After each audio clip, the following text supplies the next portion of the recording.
சின்ன மருமகள்ல அடுத்து நடக்க போகுதுன்னு வாங்க பார்க்கலாம். போறது போறோம், உண்மையை சொல்லிட்டு போயிடும்னு சொல்லிட்டு ஐஸ்வர்யா எல்லா உண்மையும் சொல்ல தயாராயிருது. இங்க ஐஸ்வர்யா மேல் மூச்சு கீழ் மூச்சு வாங்கிட்டு இருக்கு. சேது மாமா அப்படின்னு சொல்லிட்டு ஐஸ்வர்யா மூச்சை இழுத்து பிடிச்சுக்கிட்டு இருக்கு. அப்பதான் டாக்டர் என்ன என்ன சொல்ல வரீங்க அப்படின்னு சொல்லி டாக்டர் கேட்க,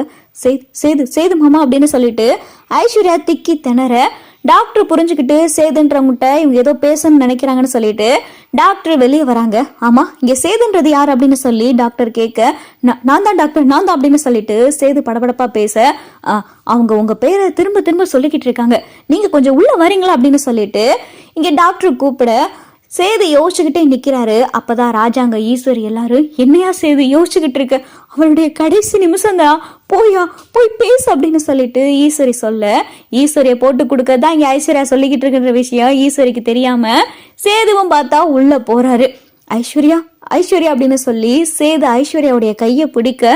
இப்பயாவது என் கையை பிடிக்கிறீங்களே மாமா அப்படின்னு சொல்லிட்டு ஐஸ்வர்யா கண்கலங்கி சொல்ல, ஏன் ஐஸ்வர்யா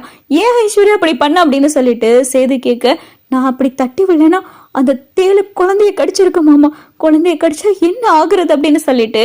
இங்க ஐஸ்வர்யா சொல்ல, என் குழந்தைய காப்பாத்துறதுக்கு உயிரை பணிய வச்சுட்டி அப்படின்னு சொல்லி ஐஸ்வர்யா கிட்ட சேது சொல்ல, ஐஸ்வர்யா சேது கிட்ட, மாமா உங்ககிட்ட ஒன்று சொல்லணும் மாமா அப்படின்னு சொல்லி ஐஸ்வர்யா சொல்ல ஐஸ்வர்யா என்னன்னாலும் சொல்லு அப்படின்னு சொல்லி சேது கேட்குறாரு. கடைசியா நான் போக போறேன்னு தெரிஞ்சிருச்சு, எனக்காக நான் சொன்னா கேட்பீங்களா மாமா அப்படின்னு சொல்லி ஐஸ்வர்யா சொல்ல ஐஸ்வர்யா எனக்கு ஒரே ஒரு முத்தம் கொடுப்பீங்களா மாமா அப்படின்னு சொல்லிட்டு ஐஸ்வர்யா கேட்க, சேது தலையில அடிச்சு அழுக ஆரம்பிக்கிறாரு. என்ன ஐஸ்வர்யா இது அப்படின்னு சொல்லி சேது கேட்க, உங்களுடைய பொண்டாட்டியா கடைசியில போய் சேரணும்னு என் விதி எழுதி இருக்கு, ஆனா உங்களோட சேர்ந்து என்னால வாழ்க்கைய ஆரம்பிக்காம போயிருச்சு மாமா, எனக்கு ஒரே ஒரு முத்தம் கொடுங்களேன் மாமா அப்படின்னு சொல்லிட்டு ஐஸ்வர்யா கேட்க, சேது கொடுப்போமா வேணாமான்னு சொல்லி யோசிச்சுக்கிட்டு இருக்காரு. சரின்னு சொல்லி ஐஸ்வர்யாவுடைய நெத்தியில சேது முத்தம் கொடுக்கறாரு. மாமா உங்க பொண்டாட்டியா இந்த ஒரு முத்தம் எனக்கு போதும் மாமா, நான் போக போறது உங்க பொண்டாட்டியா தான் போக போறேன், அதே மாதிரி உங்ககிட்ட ஒரு பெரிய உண்மையை சொல்லிட்டு தான் மாமா நான் போக போறேன் அப்படின்னு சொல்லிட்டு ஐஸ்வர்யா சொல்ல, என்ன உண்மை ஐஸ்வர்யா அப்படின்னு சொல்லி சேது கேட்க, மாமா தமிழ்ச்செல்வி மேல எந்த தப்புமே இல்லை மாமா, தமிழ்ச்செல்வி மேல எந்த தப்புமே கிடையாது மாமா அப்படின்னு சொல்லிட்டு ஐஸ்வர்யா சொல்ல, தமிழ்ச்செல்வி மேல தப்பு இல்லையா, என்ன ஐஸ்வர்யா சொல்ற அப்படின்னு சொல்லி சேது கேட்க, மாமா தமிழ்ச்செல்வி மேல நீங்க ஏன் கோபப்படுறீங்க, ராஜாங்க மாமா ஜெயிலுக்கு போறதுக்கு காரணம் தமிழ்ச்செல்வி சக்திக்கும் கல்யாணம் பண்ணி வைக்க சொன்னது தமிழ்ச்செல்வினாலதான் ராஜாங்க மாமா ஜெயிலுக்கு போனாரு, அதனாலதானே மாமா தமிழ் மேல கோபமா இருக்கீங்க, இல்லைன்னா என்னை நீங்க கல்யாணம் பண்ணிருப்பீங்களா மாமா, கிடையாது, எனக்கு உங்களை ஆரம்பத்துல இருந்து ரொம்ப பிடிக்கும் மாமா, உங்களை நான் ஒன் சைடா காதலிச்சுக்கிட்டு இருந்தேன், அது எப்படி உங்ககிட்ட எனக்கு சொல்றதுன்னு தெரியல, அப்பதான் நான் அந்தமான்ல படிச்சுக்கிட்டு இருந்தேன், சரி உங்களை கல்யாணம் பண்ணிக்கிறேன்ற ஆசையில இருந்தேன், படிச்சு முடிச்சுட்டு அப்பா அம்மா கிட்ட அதை பத்தி பேசலாம்னு நினைக்கலதான் நீங்க தமிழை காதலிச்சு கல்யாணம் பண்ணிக்கிட்டேன்ற விஷயம் எனக்கு தெரிஞ்சிச்சு, அதுக்கப்புறமும் உங்களை கல்யாணம் பண்ணிக்கின்ற ஆசை நான் எவ்வளவோ மாத்தணும்னு நினைச்சாலும் என்னால மாற முடியல, அந்த நேரம் பார்த்துதான் தமிழ்ச்செல்விக்கும் உங்களுக்கும் ஒரு சண்டையை ஏற்படுத்தி தமிழ்ச்செல்வியை நீங்க வெறுக்கணும், தமிழ்ச்செல்வியை நீங்க வெறுத்துட்டீங்கன்னா அந்த இடத்துக்கு நான் வந்தலான்னு நினைச்சு தமிழ்ச்செல்வி மாதிரியே குரல்ல பேசி தமிழ்ச்செல்வி உங்க அப்பா கிட்ட ஜெனிக்கும் சக்திக்கும் கல்யாணம் பண்ணி வைக்க சொன்னது ராஜாங்க மாமா தான்னு சொல்லி, நான் தான் மாமா தமிழ் போன்ல தமிழ் குரல்ல பேசுனேன் அப்படின்னு சொல்லிட்டு எல்லா உண்மையும் ஐஸ்வர்யா சொல்ல, சேதுவுக்கு தலையில இடியே இறங்கின மாதிரி ஆயிருது. ஐஸ்வர்யா அப்படின்னு சொல்லிட்டு சேது கோப்படுங்க மாமா, கோப்படுங்க,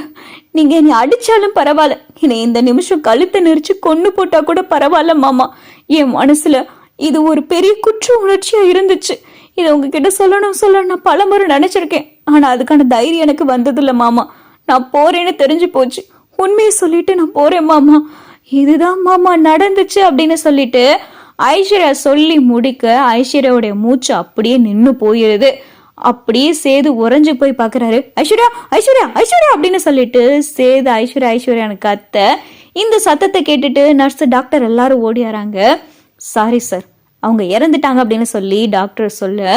சேதுக்கு பயங்கரமான கோவம், என்ன பண்றது ஏது பண்றதுன்னு தெரியல, இந்த விஷயத்தெல்லாம் ஈஸ்வரி சொல்லிதான் ஐஸ்வர்யா செஞ்சிருக்குன்ற விஷயமும் பார்த்தா சேதுவுக்கு தெரிய வருது. சேது அப்படியே உடஞ்சு போய் வெளியே வராரு. வெளியில ராஜாங்க ஈஸ்வரி சித்ரா மோகனான்னு சொல்லி எல்லாரும் இருக்காங்க. சேது என்னாச்சு சேது, ஐஸ்வர்யா அவங்ககிட்ட என்ன சொன்னா சேது அப்படின்னு சொல்லி ஈஸ்வரி கேட்க, சேது பார்த்தா ஈஸ்வரிய முறைச்சு பாக்குறாரு. என்ன செய்து ஏன்பா அப்படி பாக்குற அப்படின்னு சொல்லி ஈஸ்வரி கேட்க,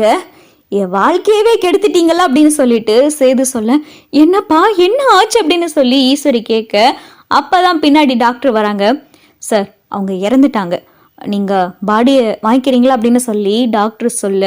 ஐயோ கடவுளே அப்படின்னு சொல்லிட்டு ஈஸ்வரி சித்ரா எல்லாரும் பார்த்தா தலையில அடிச்சு கதறி எழுதுகிட்டு இருக்குங்க. சினிமா போதும் நடிக்காதீங்க அப்படின்னு சொல்லிட்டு சேது சொல்ல, என்ன சேது நான் என்ன நடிக்கிறேன் அப்படின்னு சொல்லி ஈஸ்வரி கேட்க, நீங்க நடிக்கல, தமிழ் அப்பா கிட்ட ஐஸ்வர்யாவை தமிழ் குரல்ல பேச சொல்லி ஜெனிக்கும் சக்திக்கும் கல்யாணம் பண்ணி வைக்க சொன்னது என் அப்பான்னு சொன்னது, இந்த வேலையெல்லாம் செஞ்சது நீங்களும் ஐஸ்வர்யா தான் அப்படின்னு சொல்லிட்டு சேது சொல்ல, ஈஸ்வரி பார்த்தா அப்படியே பயங்கரமான அதிர்ச்சியில நிக்குது. சேது சேது அது சேது அப்படின்னு சொல்லிட்டு ஈஸ்வரி திணற, என்ன சேது உங்களெல்லாம் என் சின்னமான சொல்லிக்கிறதுக்கு அறவரப்பா இருக்கு, நீ எல்லாம் என்ன ஜென்மம் அப்படின்னு சொல்லிட்டு கண்ணத்தை சேர்த்து ஓங்கி ஒரு அற விடுறாரு. போதும் நிறுத்து, உங்களுக்கும் உங்க குடும்பத்துக்கும் எல்லாமே எங்க அப்பா பார்த்து பார்த்து தானே செஞ்சாரு, நான் உங்களுக்கு அப்படி என்ன பாவம் பண்ணு, தமிழ்ச்செல்வியும் நானும் நல்லா தானே வாழ்ந்துகிட்டு இருந்தோம், எங்க வாழ்க்கையில பெரிய விரிசலை உண்டாக்கி அவளுக்கும் எனக்கும் பெரிய பிரச்சனை உருவாக்கி இப்ப அவ யாரும் நான் யாரோன்னு இருக்கிற மாதிரி ஆக்கிட்டு எல்லாத்துக்கும் மூல காரணமா இருந்துட்டு கொஞ்சம் கூட கூசாம ஏங்கிட்டே சேது சேதுன்னு எவ்வளவு சிரிச்சு பேசியிருக்க நீ அப்படின்னு சொல்லி சேதுவுக்கு ஆத்திரமும் கோபமும் அடங்கவே மாட்டேங்குது. இங்க ஈஸ்வரி கணத்துல பலார் ஓங்கி ஓங்கி அறவிடுறாரு. சேது சேது விட்டுருப்பா அப்படின்னு சொல்லி ராஜாங்க சொல்ல, விடுங்கப்பா, நான் உசுருக்கு மேல நினைக்கிறது உங்களை ஜெயிலுக்கு போய் கஷ்டப்படுறது காரணமா இருந்தது யாரு, இந்த நிக்கிறாளே இவதான் எல்லாத்துக்கும் காரணம், இவ்வளவுதான் முதல்ல சாகடிக்கணும் அப்படின்னு சொல்லிட்டு இங்க ஈஸ்வரி கழுத்துல பார்த்தா சேது பிடிச்சு அப்படியே நெருக்க போயிடுறாரு. சேது சேது விட்டுருப்பா நான் ஏதோ தெரியாம செஞ்சுட்டேப்பா அப்படின்னு சொல்லிட்டு ஈஸ்வரி கதற, என்ன தெரியாம செஞ்சுட்டேன், எல்லாத்தையும் தெரிஞ்சுதான் செஞ்சிருக்க, ஐஸ்வர்யாவை எனக்கு கல்யாணம் பண்ணி வைக்கணும்னு சொல்லி எல்லா விஷயத்தையும் தெரிஞ்சுதான் செஞ்சிருக்க,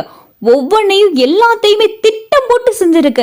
என்கிட்ட இருந்து தமிழை பிரிக்கணும்ன்றதுக்காக சதி திட்டம் போட்டிருக்க, உனக்கு அப்படி தமிழ் என்ன பாவம் பண்ணா, நானும் தமிழ் சேர்ந்து வாழ்றதுல உனக்கு என்ன அப்படி அப்படின்னு சொல்லிட்டு இங்க சேது பயங்கரமா கோபப்பட்டு ஈஸ்வரியை திட்டுன்னு திட்ட, ஈஸ்வரி பார்த்தா அப்படியே நிக்கிது. ஈஸ்வரி, இனிமேல் இந்த குடும்பத்துக்கு உனக்கும் எந்த சம்பந்தமும் கிடையாது, இனிமேல் நீ யாரோ நாங்க யாரோ அப்படின்னு சொல்லிட்டு ராஜாங்க சொல்ல, ஐயோ மாமா நான் தெரியாம பண்ணிட்டேன் மாமா, நீ மன்னிச்சிருங்க மாமா அப்படின்னு சொல்லி ஈஸ்வரி ராஜாங்க காலில் விழுக, சி காலை தொடாத, நீ காலை தொட்டாலே பெரிய பாவம் அப்படின்னு சொல்லி ராஜாங்க சொல்ல, மாமா நான் எதுவும் தெரியாம செஞ்சுட்டேன் மாமா, என் அண்ணன் மகளும் போய் சேர்ந்துட்டேன் மாமா, இனி நடுத்தரில் விட்டுறாதீங்க மாமா, நான் தெரியாம செஞ்சுட்டேன் மாமா அப்படின்னு சொல்லிட்டு ஈஸ்வரி கதற, அப்பதான் அப்பத்தா, அடி பாவி சண்டாளி, நீ எல்லாம் நல்லா அறுப்பியாடி, நல்லா இருந்த குடும்பத்தை இப்படி சுக்குநூறு ஆக்கிட்டியேடி, நீ எல்லாம் நல்லாவே இருக்க மாட்டேடி அப்படின்னு சொல்லி அப்பத்தா ஈஸ்வரி திட்டிக்கிட்டு இருக்காங்க.